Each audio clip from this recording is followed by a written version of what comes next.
नमस्कार, एकमत live news मराठीवरती आपले सहर्ष स्वागत आहे। पुसद तालुक्यात शहरासह अनेक गावांना विजेच्या कडकडाटासह मुसळधार अवकाळी पावसाने पछाडले। पुसद शहरासह तालुक्यातील अनेक गावांना अवकाळी पावसाचा फटका बसला आहे। अनेक वृक्ष सुद्धा उन्मळून पडले। रस्त्याच्या कडेला लावलेले लोखंडी खंबे, बोर्ड उन्मळून पडले। पुसद शहरासह तालुक्यातील अनेक गावांवर मुसळधार पावसाचा कहर झाला।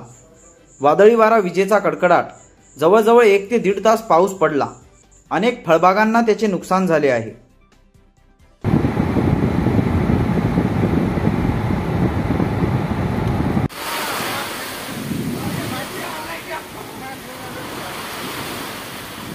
एक वर्ष 5-6 महिना भइसक्यो। यो 24 को कति महिना गर्छ?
बातमीला लाईक करा, कमेंट करा, शेअर करा व सर्वात आधी ताज्या घडामोडी बघण्यासाठी एकमत लाईव्ह मराठी न्यूज चॅनलला सबस्क्राइब करा।